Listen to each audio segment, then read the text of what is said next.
Hola, buenos días a todos. Muchas gracias por acompañarnos. Bueno, te han presentado, pero a mí me gustaría añadir también que, aunque llevas trabajando en tecnología de última generación, de formación eres ingeniera química, que me parece llamativo y curioso, y para los que somos de letras, un poco impresionante. Y también que has trabajado en el sector privado, en Ericsson, y has fundado tu propia empresa en 2006, Synergic Partners, que fue pionera en Big Data en España. Y me parece interesante esta mezcla de que conozcas profundamente el sector público y el sector privado, porque por cosas que vamos a hablar ahora. Estamos planteando un poco el tablero geoestratégico en la relación con la inteligencia artificial. Y claro, el tablero se ha alterado muchísimo desde la llegada de Donald Trump en los últimos meses.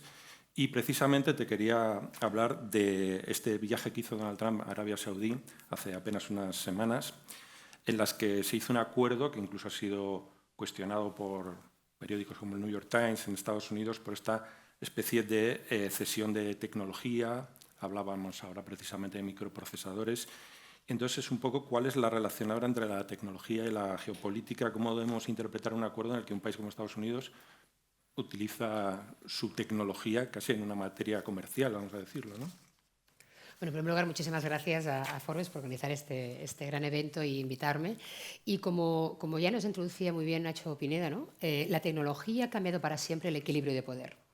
El equilibrio de poder entre unos países que tienen unos componentes críticos, como pueden ser las tierras raras, o unas capacidades únicas, como puede ser la diseño y producción de chips como Taiwán, o incluso capacidades únicas que pueden ser de investigación o de creación de tecnología como la que tiene Estados Unidos, ¿no? Y, por tanto, en este equilibrio de poder también aparecen otros agentes que no solamente son países, también aparecen empresas que tienen tanto o más poder que ciertos estados. Y eso está definiendo absolutamente toda la geopolítica y todas las decisiones que estamos viendo cada día en las noticias, ¿no? El acuerdo en particular de Estados Unidos y con Arabia Saudí tiene una relevancia enorme, totalmente estratégica a nivel pues para los dos protagonistas, pero también indirectamente para Europa. En primer lugar, es un acuerdo de 600.000 millones de euros, de los cuales 140.000 tienen que ver con la inteligencia artificial, otra parte con defensa y otra parte con energía. Y estas tres patas están hiperconectadas. Lo que está haciendo Estados Unidos al apoyar de esta manera a Arabia Saudí es intentar minimizar el efecto de China. Creas un player que hasta ahora era un soft power, lo conviertes en un jugador real. A la vez, Arabia Saudí no quiere ser un espectador del mundo de la IA, sino que quiere ser un protagonista. Y, por lo tanto, forma parte de su estrategia 2030, que ya diseñó en BIES hace tiempo, para realmente ser un player importante en el mundo tecnológico y diversificar su economía. Y a la vez, esta relación asegura a Estados Unidos acceso a la energía y, a cambio, Saudí tiene acceso a la defensa. Cuando vemos todo esto en conjunto, lo que nos damos cuenta es que en este momento hay una geopolítica, que está muy bien lo de geopolítica, pero me gusta hablar de geopolítica y de egopolítica en este momento, ¿no? Porque las mismas tres letras, pero cambiando el nombre, creo que nos entendemos, ¿no? Está habiendo una egopolítica y hay una gran batalla por la supremacía tecnológica entre Estados Unidos y China, que es supremacía tecnológica, supremacía económica y supremacía militar, no necesariamente en este orden.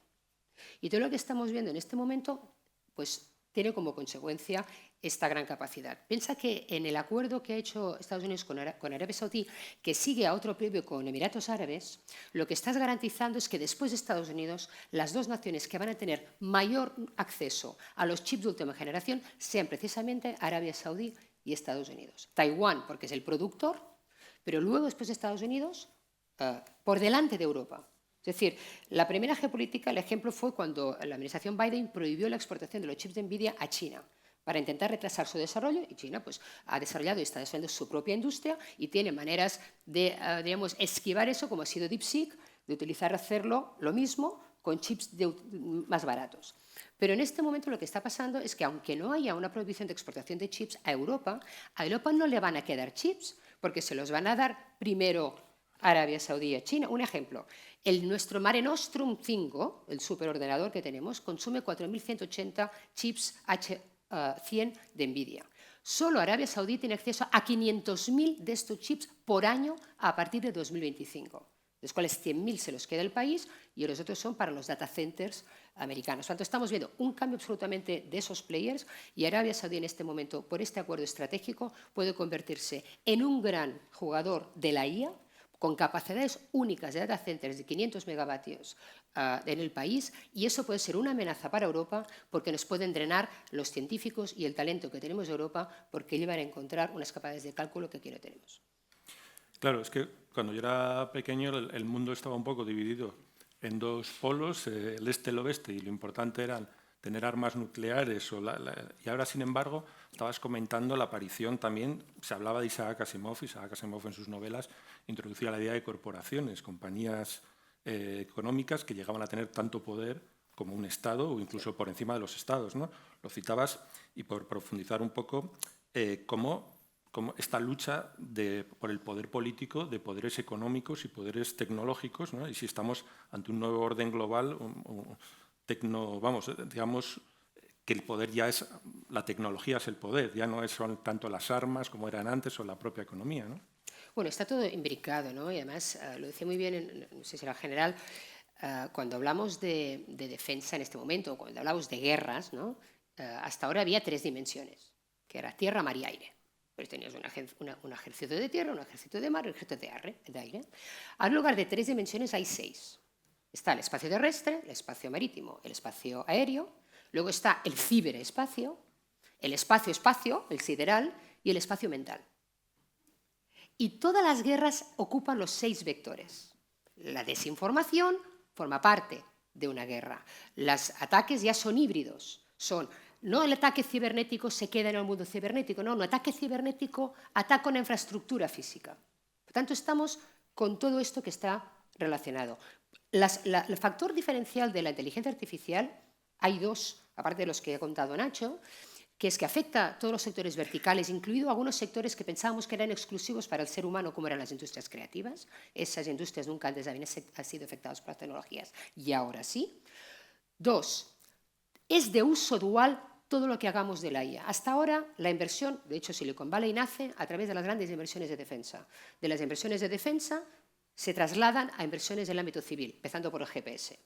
Pero es que ahora todo lo que hagamos en el ámbito civil con la IA también tiene un uso militar. Por tanto, empezamos a hablar de tecnologías de doble uso. Y el tercer gran impacto, que es único de esa tecnología, es que en el fondo no es una tecnología, es un agente. Es decir, puede seguir evolucionando sin intervención humana. Es una entidad que tiene autonomía de decisión y de gestión. Y eso lo hace particularmente diríamos, complicado y arriesgado si no tenemos mecanismos de gobernanza en el ámbito militar, como el hecho, como estamos viendo, de armas autónomas que deciden sus objetivos, y también en el ámbito social, ¿no? Por lo tanto, en este momento, como decías tú, hay una connivencia entre el sector tecnológico y el sector del poder político. Es decir, en China se había visto ya esta connivencia, en Estados Unidos no. En Estados Unidos parecía, y de hecho ha sido así, que los tecnólogos de Silicon Valley vivían al margen del poder, estaban creando un mundo paralelo. Cuando yo me invento los bitcoins, pues es para esquivar los bancos centrales. Cuando yo me invento el metaverso, es para mantener una realidad paralela donde los términos de aceptación sustituyen las constituciones de los países. Pero estos players tecnológicos ya no operan solo en el mundo digital, se han convertido en utilities, se han convertido en compañías de infraestructura. La IA no funciona sin GPUs, que no funciona sin data centers, que no funcionan sin energía. La política tecnológica ya es política energética. Entonces, necesitan otra vez el poder de los Estados. Y la administración Trump lo ha entendido muy bien. Para poder recuperar el control de los Estados ante el control que estaban ejerciendo los tecnólogos, que no creían en el poder del Estado, es una connivencia y una dependencia como nunca se ha visto. Y, por lo tanto, dice, bueno, pues ya nos cargamos el multilateralismo, volvemos a la geopolítica toda la vida, volvemos a economías cerradas, y ahora estamos viendo, como nunca, una connivencia entre poder político y tecnológico. Por lo tanto, estamos viendo que yo creo que, en principio, China y Estados Unidos partían de posiciones muy distintas a nivel ideológico, y de hecho lo son, pero a la práctica están actuando igual. Están alineando las políticas tecnológicas y privadas con el poder gubernamental y están apostando por el control, están apostando por la concentración de poder antes de un mundo más abierto como el que estábamos acostumbrados. Otro tema muy importante, estaba en la exposición antes de Nacho, lo has comentado tú, es el tema de la energía. Se habla siempre de la transición digital, también de la transición energética, y vemos que ambas están confluyendo. Además, últimamente de actualidad con el tema del apagón, que ha suscitado muchos comentarios y muchas preguntas. Entonces, es pues una valoración, ¿qué valoración haces en materia de la dependencia tecnológica y dependencia energética en temas de geopolítica? Pues tal cual, es decir, que las políticas tecnológicas ahora ya son políticas energéticas, es decir, los modelos que nos ha explicado Nacho, todos se parecen iguales, todos son iguales, porque todos se han entrenados con los mismos datos que teníamos en Internet y sobre todo del primer mundo, del mundo del norte global. El sur global no está ni representado en los datasets. De hecho, pues hay casos, ¿no? El propio primer ministro Modi en India, en la cumbre de París, hizo un ejemplo, ¿no? Si yo le pido a una herramienta de Stable Diffusion, dibújame la imagen de una persona pintando y escribiendo, mil veces le va a pintar diestra. Nunca va a pintar un zurdo. Y cuando tú haces el ejercicio, es decir, dibújame una persona zurda escribiendo, te pone una persona con 2 bolígrafos, a la mano derecha y a la izquierda, ¿no? Por tanto, imagínate ya en este sesgo, que no es ni cultural, imagínate con los sesgados que están los datos. Los datos están sesgados con todos los principios y valores del norte global y, por tanto, no hay representatividad, igualdad, algo que abordamos en el informe de la ONU. Por tanto, tenemos un riesgo de un nuevo tecnocolonialismo desde el imponer herramientas en el norte global al sur global. El sur global va a tener que decidir o por el modelo chino o por el modelo americano. No van a poder vivir independiente de estos modelos. En Europa ya veremos qué hacemos. Pero en este momento, precisamente por eso, los modelos solo pueden mejorar respecto a la competencia si tienen control de los datos y control de la energía. Por tanto, Europa es muy atractivo porque quien tenga los datos, sobre todo, ya no los privados que los hemos perdido, pero los datos sobre todo industriales, es quien puede ganar esta batalla por la supremacía tecnológica. Pero luego toda esta política tecnológica se traduce en política energética, porque el modelo mejor es el que tiene más músculo. Y para tener más músculo tengo que tener control de las fuentes de energía lo más barato posibles. Que de golpe estemos hablando todos de la energía nuclear no es casualidad. Es porque ya el 3% de la energía global la consume la IA. La IA en el modelo de entrenamiento, que es una vez al mes.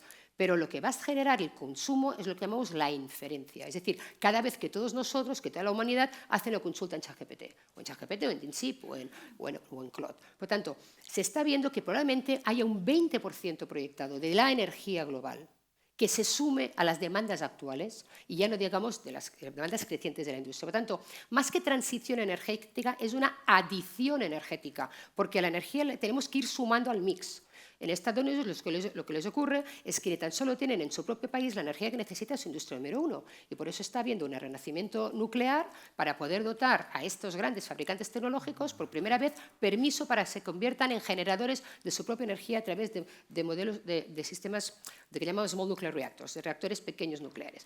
En España tenemos la suerte que no necesitamos eso. ¿Significa que podemos prescindir del 20% de la energía nuclear en nuestro mix? No, necesitamos ese 20% y bueno, pues no vamos a ir a fuentes como el carbón, que sí que está viendo Trump a que utilicen lo que haga falta. Pero es que tenemos una ventaja que le gustaría tener a Alemania, es que tenemos la capacidad de generar nuestra energía con fuentes que dependen de nosotros, que ya no dependen ni del gas de Argelia, ni dependen del gas de Rusia, sino que dependen de nuestro suelo y nuestro aire. Por lo tanto, las demandas van a crecer, seguramente tenemos que invertir en distribución y en transporte, pero estamos muchísimo mejor que otros países en el nivel de la autonomía estratégica en este cambio energético. Nos queda poco tiempo. Te quería hacer una última pregunta. Estamos antes había países pobres, países ricos. Ahora a lo mejor la brecha es más tecnológica que económica. Has hablado de China, de Estados Unidos, de Arabia Saudí. ¿Qué papel va a tener Europa? ¿Qué pasa con Europa dentro de este nuevo panorama tecnológico? Mira, Europa tiene una gran oportunidad que tiene la materia gris, tiene los científicos, tiene la capacidad de emprendimiento, pero no estamos actuando como Europa. Y en este mundo necesitamos que Europa tenga 2 cosas que no tenemos. 1, velocidad y 2, escala. ¿Vale? Si actuamos a la escala europea, que son 600 millones de usuarios, tenemos un peso específico del que nadie puede prescindir. Pero si actuamos como Italia contra España, contra Francia, contra Alemania y ahora Inglaterra que viene, y dividimos, si no hay una política unificada a nivel industrial, a nivel europeo, no vamos a ser competitivos. No estamos siendo competitivos porque no tenemos una política industrial común. No podemos ser competitivos si no tenemos un mercado único digital y tenemos un mercado de capitales único. Y el diagnóstico ya lo sabemos, si tenemos el informe Draghi, el informe Letta, no hace falta más informes, lo que falta es ponernos las zapatillas y empezar a correr. Entonces yo creo que la gran oportunidad de Europa, para mí, el gran rol es evitar que no gane ni Estados Unidos ni China en esta supremacía tecnológica. Yo creo que el mundo estaría mejor que ninguno de los dos ganara. Y dos, que Europa recuerde al mundo que aparte de todo eso hay una cosa que se llaman derechos fundamentales que debemos preservar. Si esto, con toda esta capacidad, no la gobernamos, y esto es el ejercicio que hemos hecho Europa y lo hemos hecho también a nivel de Naciones Unidas, la implicación que esto va a tener a 2 o 3 años vista, donde a nadie le preocupa en el fondo, o sea, yo soy una gran defensora de la inteligencia artificial, estoy convencida que va a aportar grandes beneficios a la humanidad, ya lo estamos viendo, a nivel de progreso científico sin parangón, vamos a encontrar la cura a muchas enfermedades que pensábamos que no iban a existir, va a mejorar la eficiencia energética, pero cuando ves que cada semana se mueren 5.000 soldados jóvenes en Ucrania o que 14.000 bebés pues pueden morir de hambruna en Gaza, dices que, hombre, igual la inteligencia humana sola le queda corta y con un poco de ayuda de la inteligencia artificial igual lo haríamos mejor. Pero esto solo puede hacer si nos acordamos de que no todo lo que es posible técnicamente tiene que ocurrir. No es inevitable.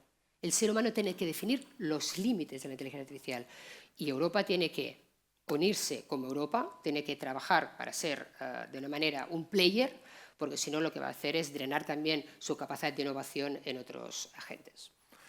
Pues nada más, se nos ha acabado el tiempo. Muchísimas gracias, porque yo creo que ha sido súper interesante y por lo menos yo he aprendido mucho. Muchas gracias.